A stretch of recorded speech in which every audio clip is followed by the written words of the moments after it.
Hello, everybody. This is Bart Sharp, and this is Becoming Quantum Conscious on United Public Radio Network and UFO Paranormal Radio Network, from broadcasting out of the beautiful city of New Orleans, Louisiana on 107.7 and 105.3. And we are on the radio out of New Orleans, but also on the internet at the UPRN website, as well as on Roku, Facebook, YouTube, Spreaker, and other internet platforms all around the world. And we are on the other side of the world with our guest today. And my first question would be like, which is hotter, Austin, Texas, or Egypt right now? Because we're about on the same latitude. It's a nice sunny day here. But we have Hakim Awyan, and Hakim is historian, scholar, temple worker, a tour guide. He has his own tour business along with his partner, Karina, who was on the show a couple of months ago with the astrology show. And they have a most unique approach to the history and how Egyptian spirituality works. So I'm excited about this hour. And so, Hakeem, welcome to the show.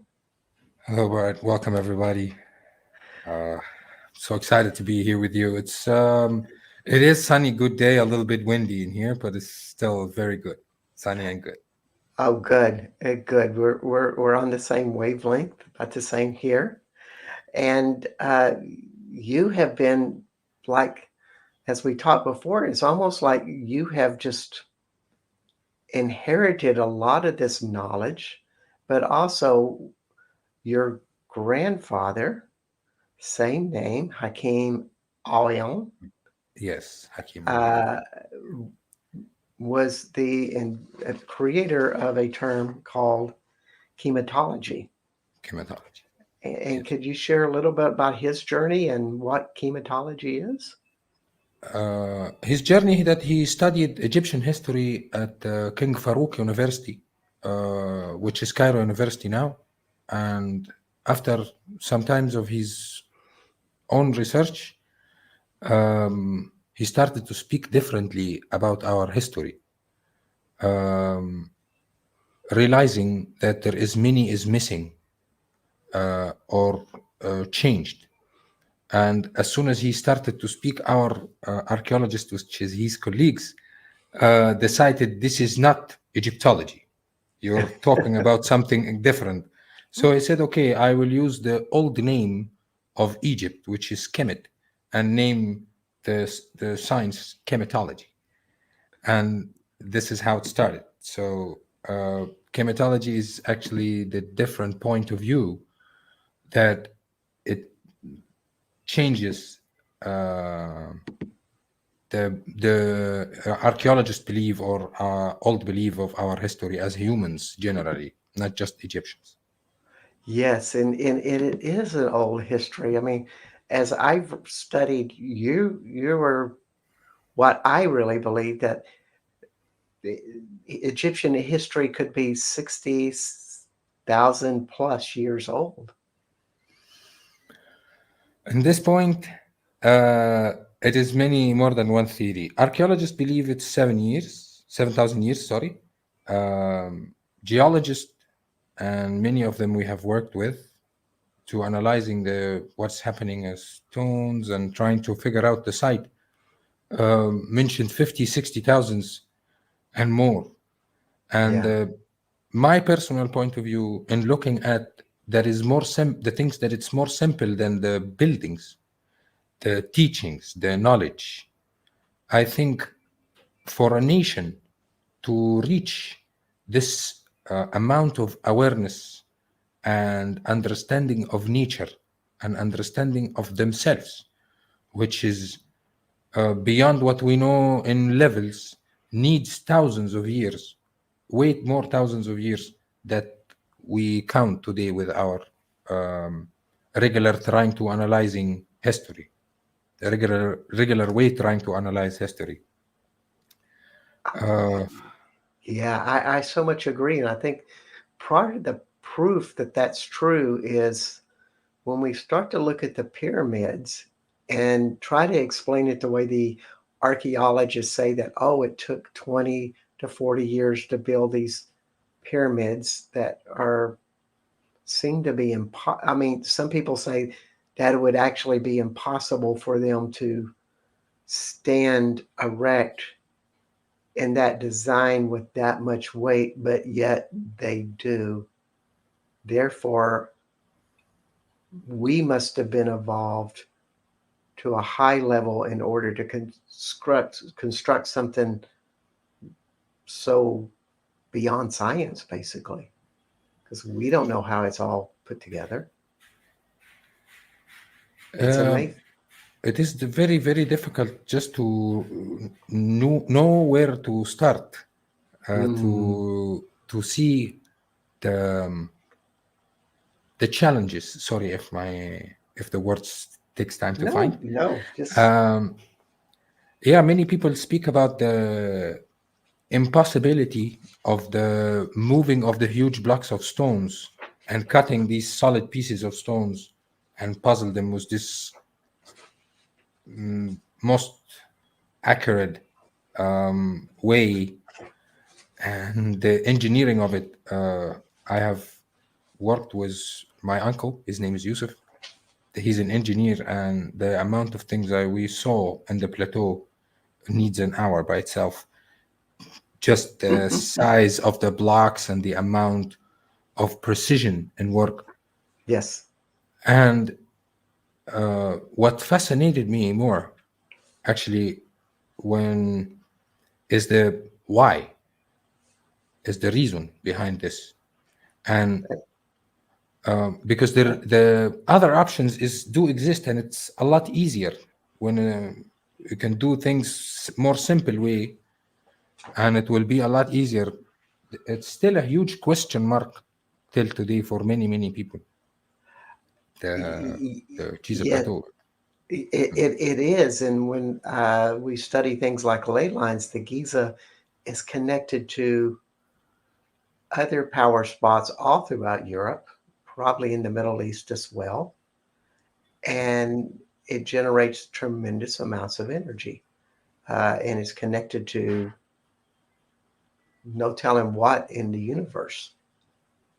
And it's all flowing, it's all working, just like so many pyramids all over the world. Around the world. And that's Yeah. what makes me believe that it was not just an Egyptian thing, it was an international kind of knowledge. Mm. And it's a building have a benefit. This is why another people will decide to take the suffer and the effort to build. It must be for a functionality, not just a tomb or something symbolic for a king. Yes. And you mentioned in it that you really believe that there was more organic type of tools, maybe such as sound healing, or not sound healing, but sound tools that maybe cut the stones or move them, or things of that nature that are just beyond our human science at this point. I do believe that, and I have more than one way to see why I think this. The ancient Egyptian, in their religion, or what we call today religion, which is not, it was more of a science or something that they believe, introduced to us more than one force that they named it the word netter, which is NTR. And our archaeologists translated this as the word God. And we understood it as the word God of our understanding today, the one that is up high in the sky and we pray for. Mm, But the ancient wanted to capture them as forces of nature. The word netter is the descendant of the word nature in all language. nature, natur, natural, and all the language, it's the same three letters that started in the in the ancient Egyptian language. Wow. And the harnessing these powers of nature can make the human with his same capacity that we know of today capable of a lot, because I am not trying to assimilate the powers of nature. I am actually using it, so I make it a lot easier. Almost like We, aligning and guiding it to where it has a more focused purpose. for my own good, Uh, for yes, whatever purpose I am trying to reach. for the So good of all. for the good of all. So there is a piece of device now in the Egyptian museum that the archaeologists identify as an lotus vase or an empty vase, and it's a disc, circular piece made out of schist, very solid stone, and empty from all the sides, so you cannot contain nothing in it. And my grandfather used to think that this is part of a machine, that these two circles spin against each other's, creating an anti-gravity field. So no matter what the block weights will be easier to carry and put around. Wow. And this So device, what? this piece still exists in the Egyptian museum. Wow. So it would be like one circle, one disc would be going in one direction, the other would go in an It's opposite, opposite. almost like two gears meshing together, but they're not meshing and they're going Their at a high level speed. high level speed, it creates a frequency, and this frequency, if I sealed it by strong walls from the four sides, the sound will hit the walls and echo, and by that I have an anti-gravity field that can make me build however I want. And in some of the Wow. sites till today, we can see what the archaeologists named a imaginary door, which is a three-level door carved inside the wall, that I think it's made just to make the sound more stronger or higher echo So maybe the circles, and this would be a clockwise direction and a counterclockwise direction, direction. going and interacting with each other. And as what you're saying is that it would actually change the structure of the rock itself to where it becomes a different substance, Um, I am kind not of. sure how it would work. It could change the stone reaction to the magnetic pulse of the earth, or it can Hmm. make it less in the area around. Wow. Not in all the area, but in the area that you blocked. Wow. And what can a little bit push on my point, that most of the ancient pieces is aligned to the magnetic north, which is maybe they did use to levitate the pieces. Interesting. Aren't all pyramids also aligned with the magnetic north? With the magnetic north. The the heavy boxes, the big stones, all have a corner or a side aligned with the magnetic north. So why do you think the magnetic north is so important to align with? The Because of what you just said, if the piece itself or the piece of stone itself have a positive area and a negative area, and you change that by somehow instant of it attaching to the ground, it will float. Positive, positive, negative, negative. Remember when we used to play with the Oh, yes. magnets? Oh, yes. So Oh, it yes. will simply float and will be very easy to move it after. Wow. It also goes along with one of the principles of physics. And my father taught me this one because he worked in the oil fields, uh, drilling for petroleum or oil.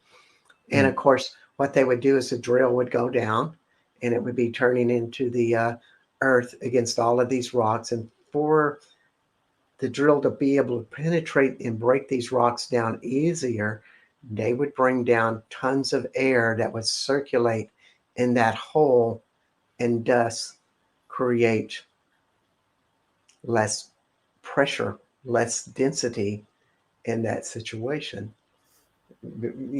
So it does Yeah, have a little bit of practical physics with this, yet we could only assume that the ancient Egyptians were not turning something so fast in a physical means, but maybe something else, maybe. something, those discs going. They Yeah. probably weren't on a big machine doing that. And how would the machine turn? This is also was a big question for me. But it is still it is complicated, and it's still a huge question mark. But at Hmm. least we're sure it is not what we were learn. It's not what we did learn in the school, that it is 6,000 years Hmm. ago built, or built by humans in 20 or 40 years using rams and wood trunks and things like that. You know. Uh, he used to call it chat. This is a story that it is not. It cannot be possible because there is pieces in the Giza plateau that it's 120 ton, just one piece, Wow. Wow. and this should came from Aswan all the way to here. And with our advanced machining today, nothing can carry that piece, one piece in the Nile. The boats wouldn't carry one piece like this, and that's one rock. Yes, and then in your article, you were saying that it's not just one form of rock, but it's granite and basalt, Salt, diorite, alabaster, white calcite, calcite, sandstone, and limestone. So they used a variety of rocks. many variety of rocks, and uh, the same names of the rocks in all the areas that had the same type of technology or the same type of manufacturing, like the Hmm. Giza Plateau. So this is why we think it is required for the functionality. The amount of quartzite in each piece, or the amount of Velspar in each piece, was um, not by chance. It was well done, chosen. And that was a research made by a geologist. Her name is Susan Moore. Okay. Uh, she made a wonderful research about the pieces of red granite that was chosen. Most of it is above 60% of quartzite, and this you need to mine deeper into the mountain to find it, which is way harder than bringing the collected pieces or the smaller one on the surface. Wow. For I work on stone, I carve as well. And when we Hmm. have a small piece that you want to make sure there is no cracks or anything in it, you just till today we still hit on the piece and make sure there is no bad sound, there is no. So you start to carve on it.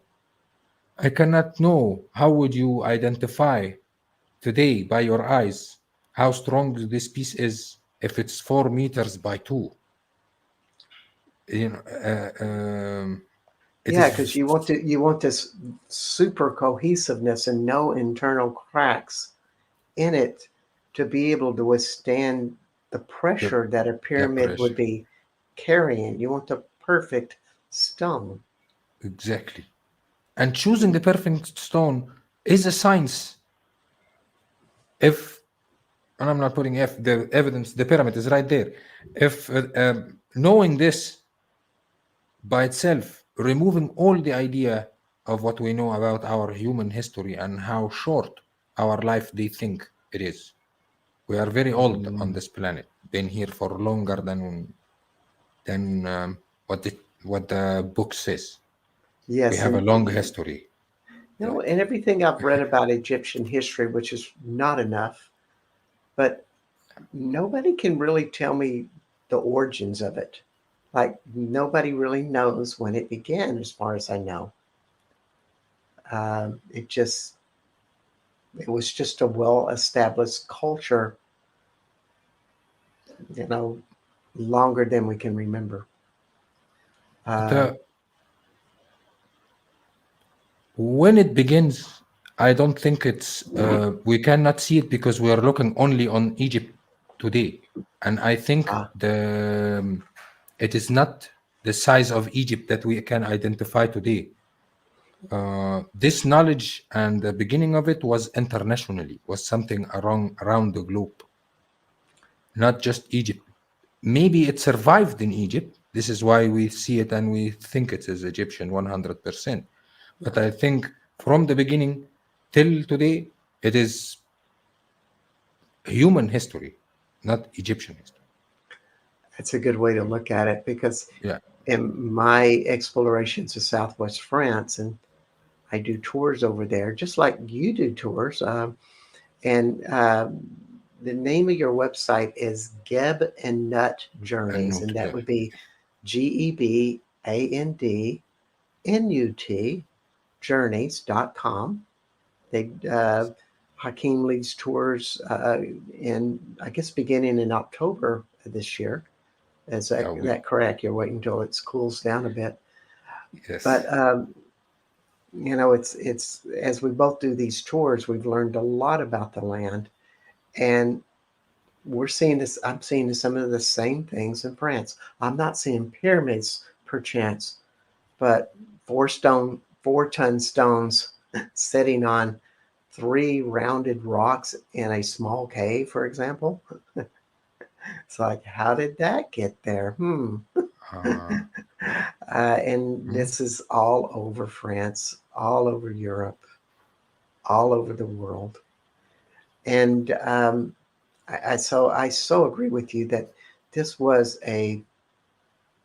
various societies Internationally, together yeah, and internationally. the the pieces of stones you speak about, I can easily I identify this as we call recycled temples. Mm, Like a site is originally very ancient, made for a certain deity or an aspect, and then it's changed for a different one, and then it's changed for a different one. But the place itself and what happens in it is still the same from thousands of years.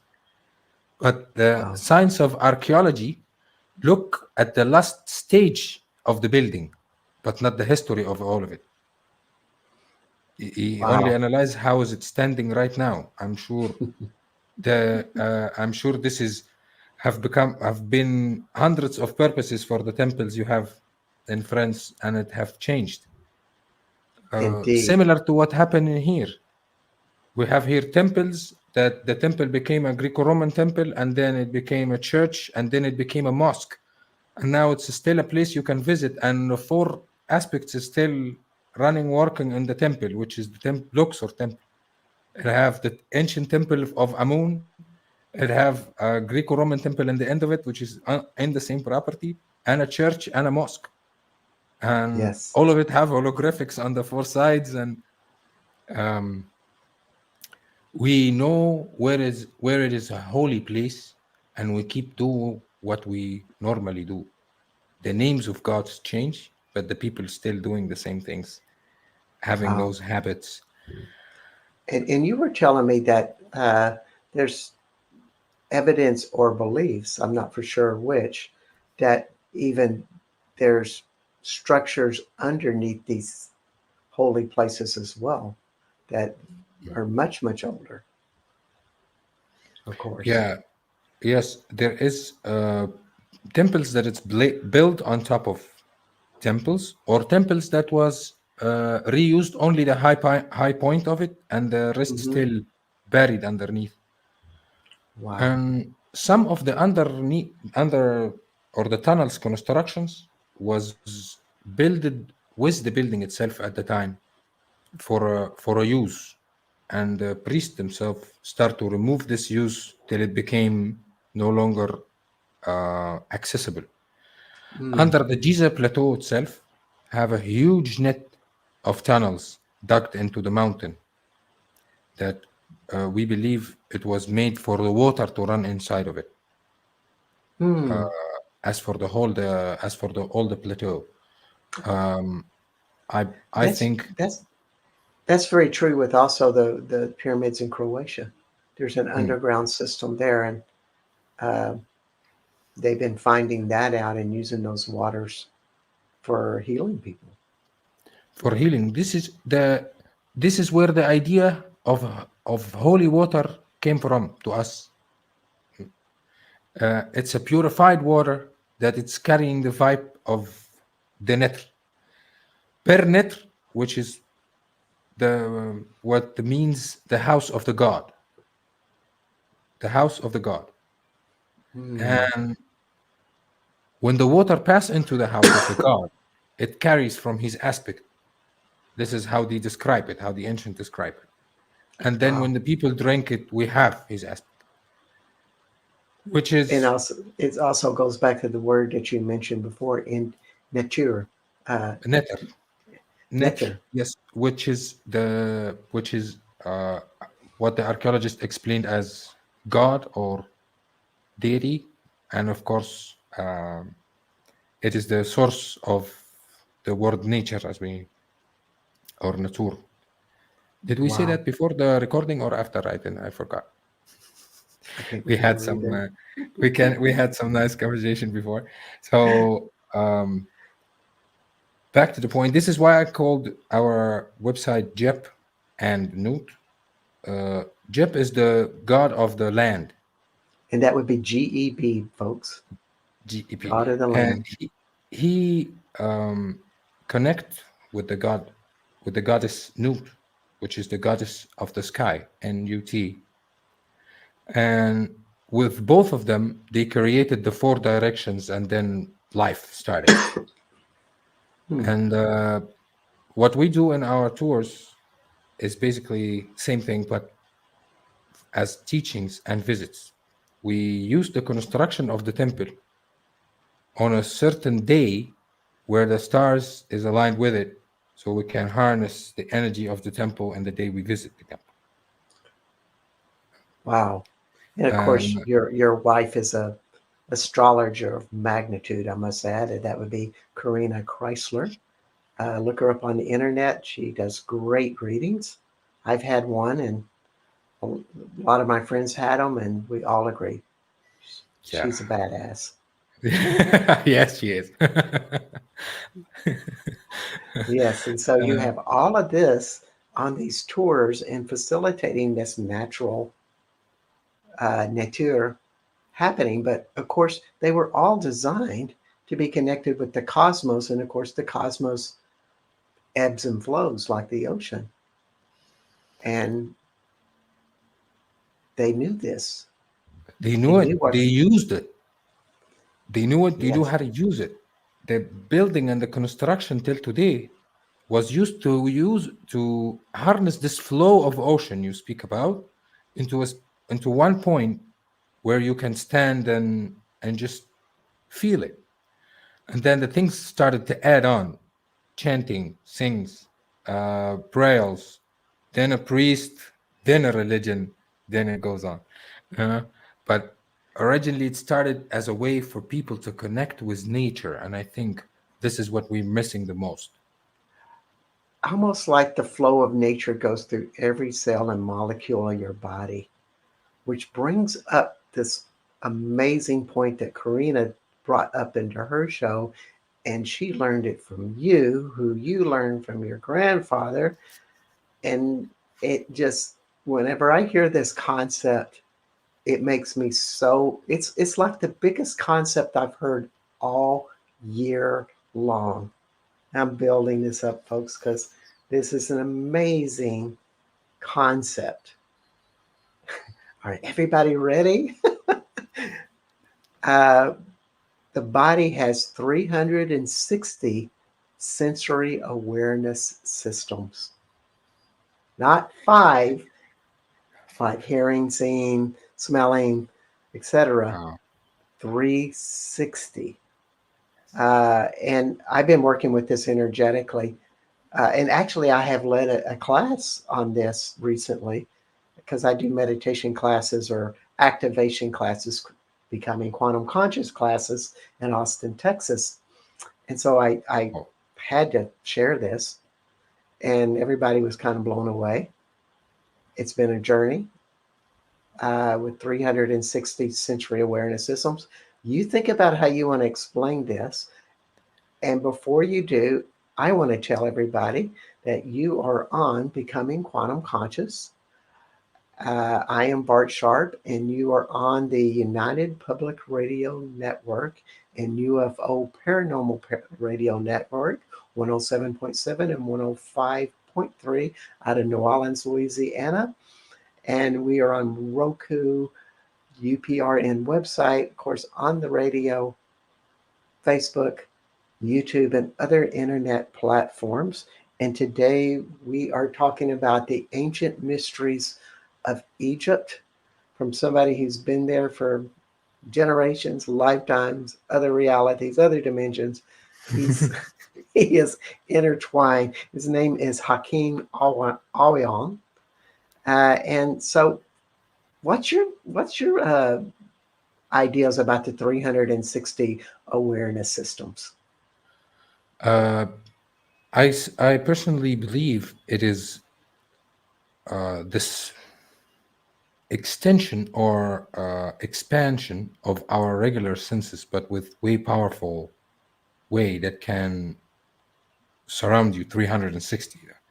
So when my grandfather started to explain it, he says, when you see somebody in a dream, your eyes is actually closed, but you only say, I saw you in a dream because you don't know another label or a way to identify it. You didn't use your Mm-hmm. eyes, but you saw him somehow. And similar way, you can see many without using your eyes, and these will be the deeper dimensions of this sense, which is being able to see. Same as listening, all, and more of our what the ancient called uh, ka, and the ka is not the spirit. It's different than the spirit. The spirit goes to the afterlife. This is what the ancients used to think. And the ka is your etherical body here on this realm, and it can go for you, see for you, tell you stuff, teach you things. It have the understandings of your ancestors.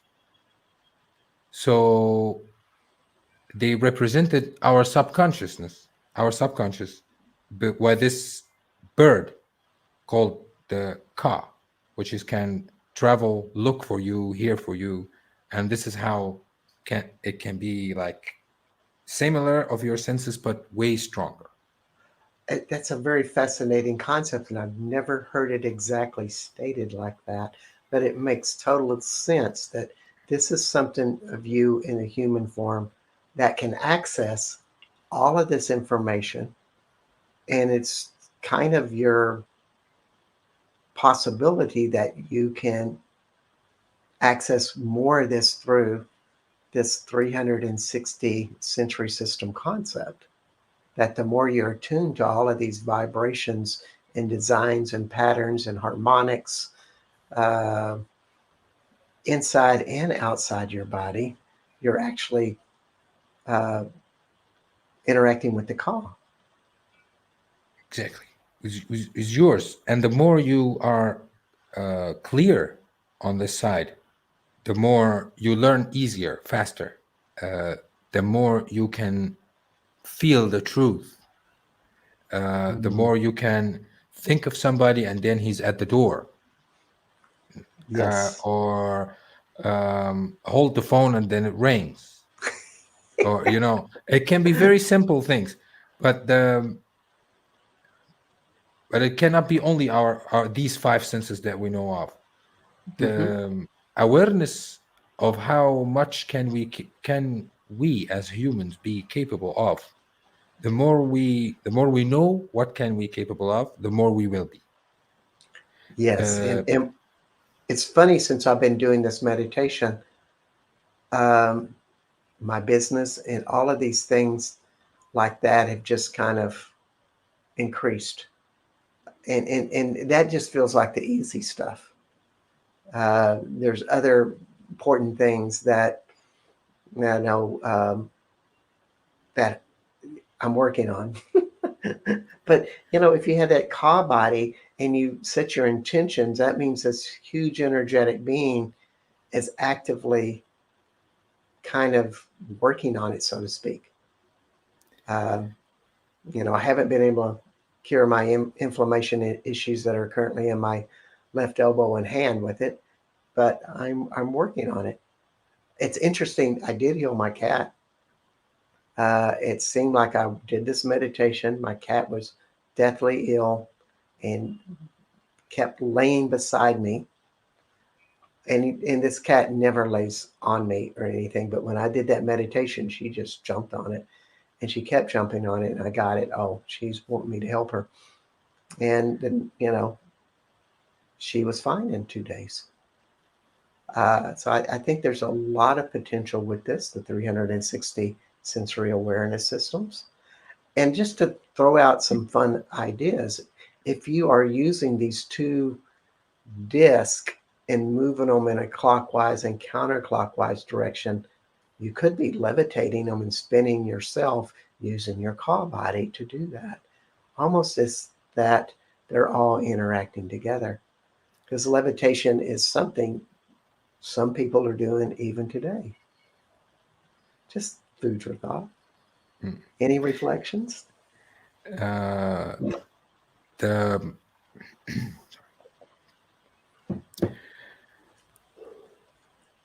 I think also the idea of the levitation or the perfection in building can be, as you said, had a take a help or strong awareness from a senses like that by acknowledging it and sorry by knowledge by the knowledge of understanding each matter, sorry, from this ka, or the thing that have been here older than me, tried more. Mm, If it's just teachings, it is not something, it's not something bad. This is yes. it can be great, just knowing what is my real emotions is, um, what is, how can I help other, how can I move around this force of nature, because I'm part of it. The ancient believed we as humans are part and connected strongly to nature, and our job is to become as the memory of it, which is learn and fail, try and teach the next generation and keep doing the same thing till we reach perfection. And perfection in us will come with the forgiveness and love and the 42 laws of Ma'at, which is actually a very interesting thing when you Yes. mentioned how the car can help building, and also how can it build a system for the people to live with. The 42 laws of Ma'at shows a very beautiful way of understanding consciousness for the ancient Egyptian. Are you saying the 42 laws of man? Ma'at Okay, what's of that word? Ma'at, sorry. Ma'at is the justice, the goddess of justice. She made that 42 rules for the people to Ah, walk onto. And these was a foundation the Egyptian built it to live with it. That says, I didn't cut a tree, I didn't pollute the Nile, I didn't wish for what my neighbor have. It's things like that, but it is yeah. fascinating. How can a primitive human being, as the archaeologists name the ancient Egyptians for till today, would reach this amount of awareness and understanding how to respect nature and respect each other's. Uh, And they sound like probably practical laws, like love thy neighbor. It's almost has probably similarities to the Ten Commandments. However, when you start to function in that harmony with other people, Thank then you. something Yes. else opens up inside of you. more light, more Yes. understanding, more uh, knowledge of what is surrounding you. So it is Mhm. will be make it easier if you want to use nature if you're part of it. But I think now we've been Indeed. separated big time. We have. Mm. And it sounds like this is something you practice. I do. And in my own way, I practice that too. What I found in spiritual development is that whenever I moved a lot of my angst and repressed emotions, my love opened up to where it just felt natural. And when the natural love starts to show up, then the 360 awareness type of concepts open even greater Yes. with that. Yes. Yes. I believe And so. here you are in Karina leading people on tours with this background and this backdrop. And my assumption would be is that you would be kind of a conduit for that whole consciousness and that whole chemistry or synchronicity of the pyramids, the sites, and your own embodiment, all of that coming together, which then transfers to your tourists. And they get a phenomenal experience. I'm doing a Uh, little spin for your tour, and this would be the gebandnutjourneys.com, and that'd be GEBANDNUT journeys.com to sign up for this tour in October. Um, I'm a believer in it because I got to know Karina. We were housemates for a few months, and uh, she was one of the smartest people I knew. And then I heard she got married, and I got go. And then I talked to her, and she goes, "This is the most ideal marriage I ever could ever phantom because he knows all of this mystical stuff of Egypt, and it's from generations, Bart." Because Karina knew more about Egyptian history and all of this stuff than anybody I'd ever met. And I would just keep asking her questions about what all of that was, and she always had a good answer. So I would imagine she's probably in paradise being married to you. Um, and and also so and also the other way around. I get to have free sessions all the time, mm, yes, she's an which is great. astrologer of magnitude. So Yes. all of that comes to the table, and when you bring up that type of consciousness and you're interacting with it, um, it just opens the world more. I mean, it's a service to people as they do a tour.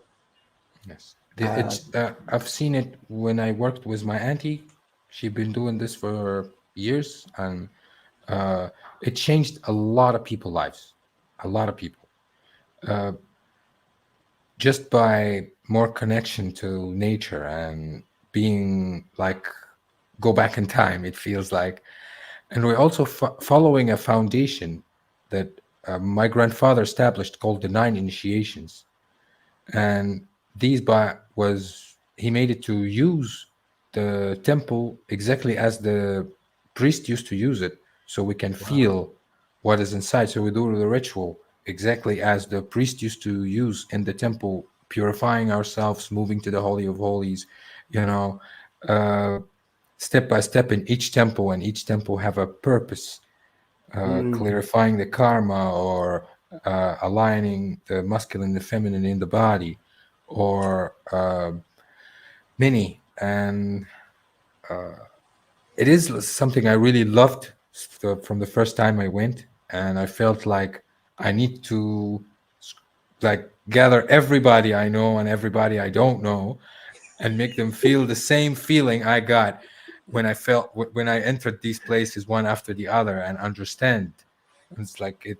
I wanted to show it to everybody immediately. Like something is yes, great is right there. that's wonderful explanation. I'm reading this book by Krishna Rose called Magdalene in Red, She'll be on the show next week. I'm just doing a spin for her. But she really talks about anointing and how it's almost like the transference of what you know of God and what God flows inside of you like nature. And through that anointment, you transfer that to the other person.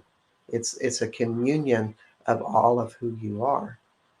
Uh, and in your call body would probably be part of that transference. Am I following you? Absolutely. Yes, absolutely right. And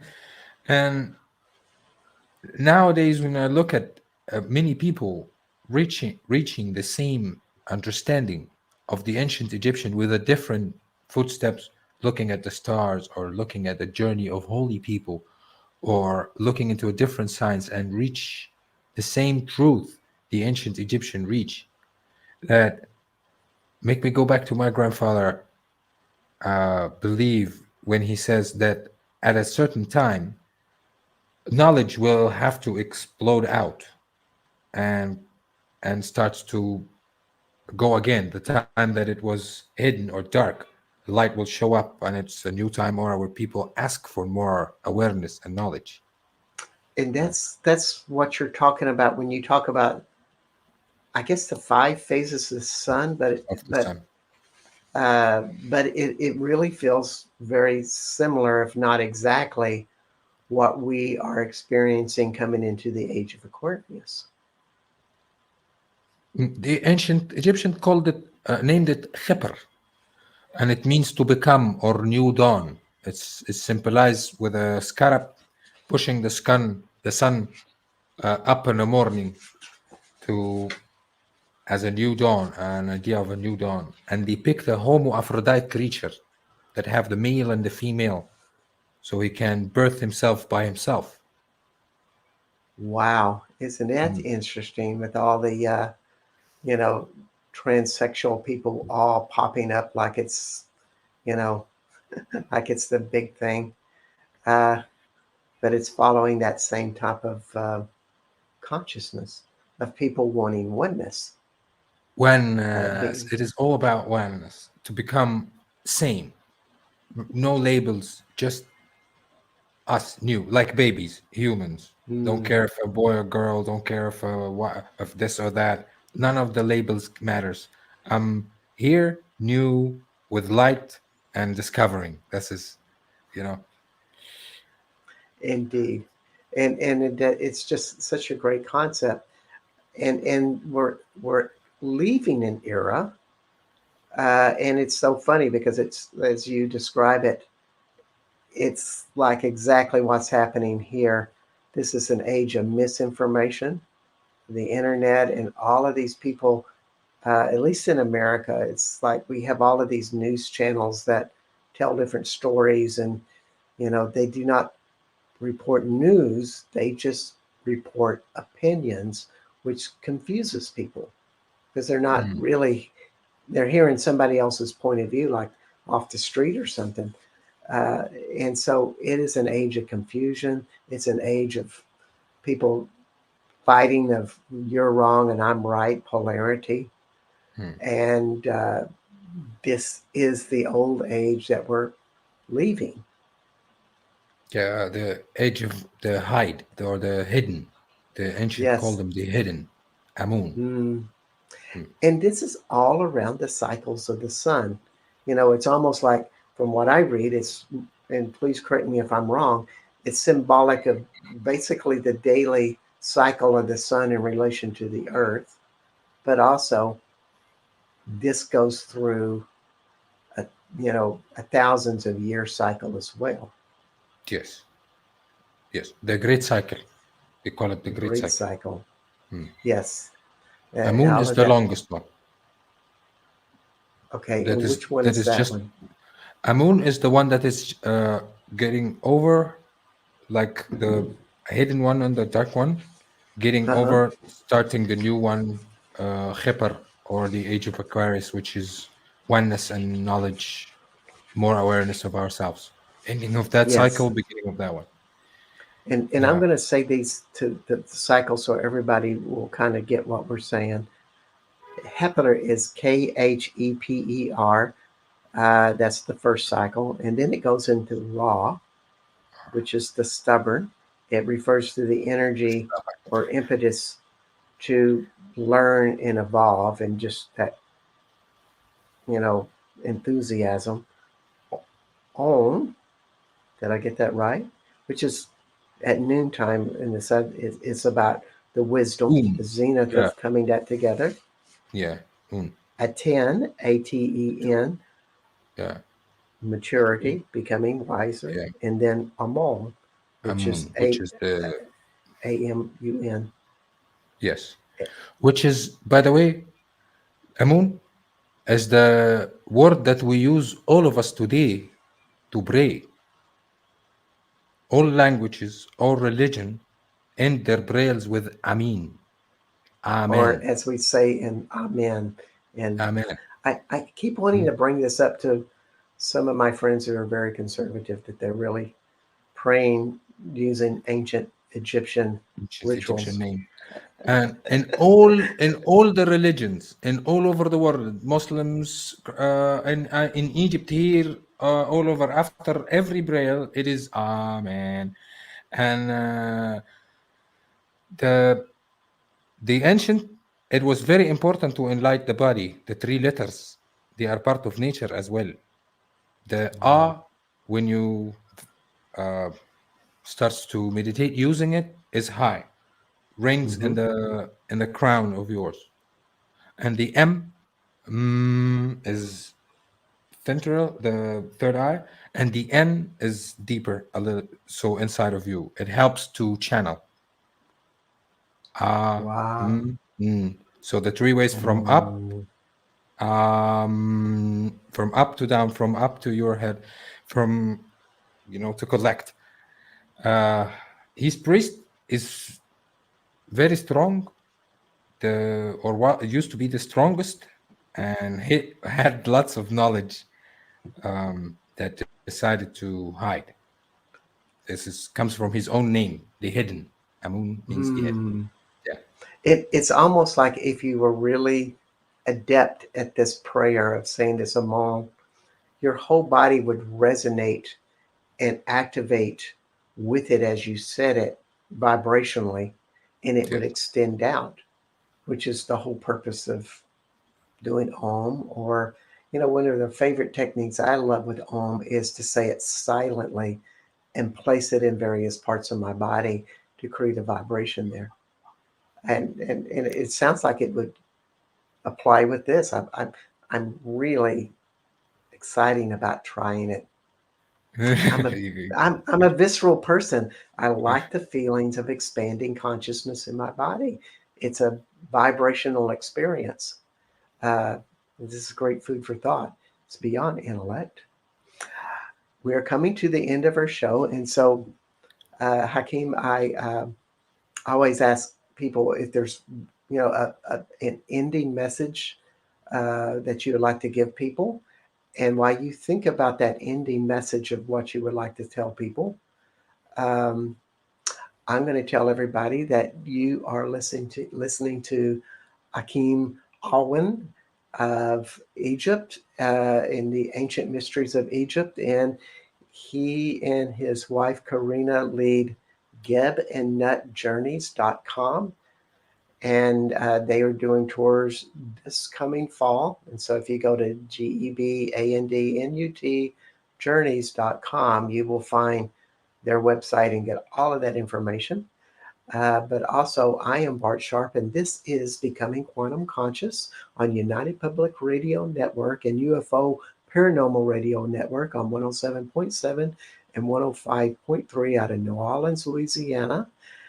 And we are heard on the UPRN website, Roku, which is a cable television show, or cable network, excuse me, and YouTube, Facebook, and other internet platforms. So next week we have Krishna Rose, and it will be this fabulous book on Magdalene in Red. I'm in the middle of this book, and it's hard to put down, very daring story about Mary Magdalene and Jesus in a fictional standpoint. Uh, but it's so well written. So I'm really excited about Christian and Rose being on the show. And so, Akeem, what would you like to tell everybody? Uh, for everybody, I'd like to give them a little gift of ours. It is a compass that we use to make sure we feel good. Uh, this principle goes when you ask yourself, am I uh, doing the right thing with the right people at the right time in the right place? And these four questions, when you ask yourself anytime, making sure all is adjusted, that means you're walking on a right path for yourself. The feelings and emotions is our own compass, was given to us for us to feel better. So use it to feel better. Thank you very much, everybody, for listening to me. Sorry if I mispronounced anything. You know, English is my second language, not the first one. Now, you And speak quite well. and I really cannot imagine that the hour already passed. I can talk to you for a week, actually. Yeah. That means you got to come back. Yeah. I hope. And thank you very much for having me on your show. It was Oh, it's a really pleasure's been fun, all of mine. It's just been a really great fun. hour here. And thank you so much, Hakeem. And we'll be in touch. Thank you. Yeah, please. Thank you so much. Thank you, Bye bye. everybody, for listening.